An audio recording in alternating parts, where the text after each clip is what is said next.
여러분 반갑습니다. 최대표 TV입니다. 이번 영상에서는요, 10월 14일부터 바로 변경되는 노동정책, 고용노동정책 4가지를 좀 정리해서 좀 말씀을 드리도록 하겠습니다. 시청하시기 전에 구독, 좋아요 부탁드리겠습니다. 그리고 끝까지 시청 부탁드리겠습니다.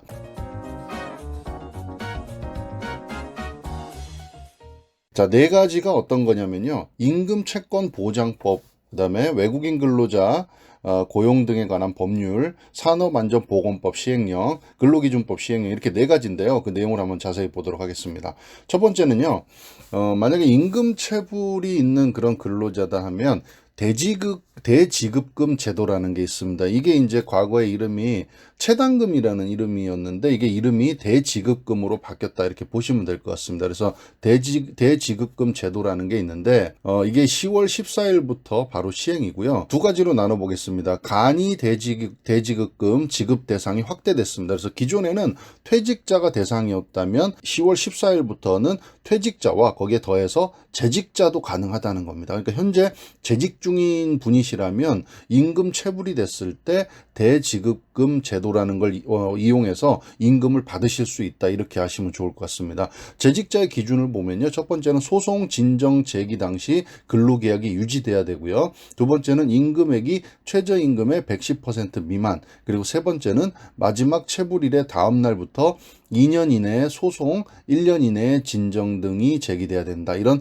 재직자의 조건이 맞다면 현재 임금 체불이 된 상태로 재직 중이다 하면 대지급금 제도를 활용해서 임금을 받으실 수 있다라고 하시면 되고요. 그다음 두 번째는 간이 대지급금 지급 절차가 간소화됐습니다. 그래서 기존에는 확정 판결이 있는 경우에는 지급이 됐습니다. 근데 그게 개정이 되는 게 확정 판결 또는 체불 임금 등 사업주 확인서가 있는 경우에는 지급이 된다 이렇게 보시면 될 것 같습니다. 그래서 대상 근로자 기준은요, 퇴직한 다음 날 또는 마지막 체불일의 다음 날부터 1년 이내에 진정 등을 제기한 근로자가 임금 체불 등 사업주 확인서로 간이 대지급금 청구가 가능하다 이렇게 하시면 될 것 같습니다. 첫 번째는 현재 임금 체불이 돼 있는 재직자라 할지라도 대지급금 제도를 활용해서 체불돼 있는 임금을 신청할 수가 있다. 이제 고용노동부 정부에서 먼저 지급을 해준다는 얘기겠죠. 대지급금이라고 하니까. 자, 두 번째입니다. 두 번째는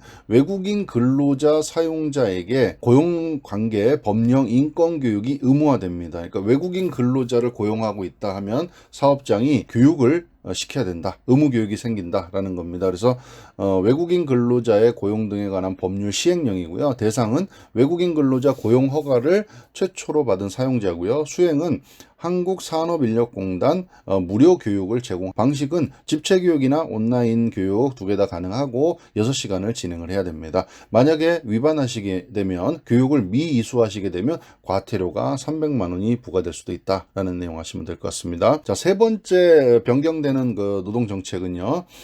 고객 응대 근로자뿐 아니라 모든 근로자가 제3자의 폭언 등에서 보호를 받는다라는 겁니다. 이건 산업안전보건법 시행령이고요. 사업주의 건강장애 보호조치 대상이 확대된다라는 겁니다. 기존에는 고객의 폭언 등으로 인한 고객 응대 근로자에 대해서만 이런 게 적용이 됐다면 개정된 후에는 고객 등 제3자의 폭언 등으로 인한 모든 근로자가 대상으로 확대가 됐다 이렇게 아시면 좋을 것 같습니다. 자, 네 번째 마지막입니다. 직장 내 괴롭힘 신고 후에 사용자 조치가 없다면 500만 원 이하의 과태료가 부과된다. 직장 내 괴롭힘 금지법은 이제 2019년에 7월부터 이제 시행이 돼서 진행이 되고 있는데 이번에 좀 개정이 된 겁니다. 근로기준법 시행령이 좀 변경이 돼서 좀 확대가 됐다 이렇게 보시면 될 것 같아요. 사용자가 직장 내 괴롭힘에 대한 객관적 조사 실시 등 조치 의무사항 위반한 경우죠. 그러니까 뭔가 사용자가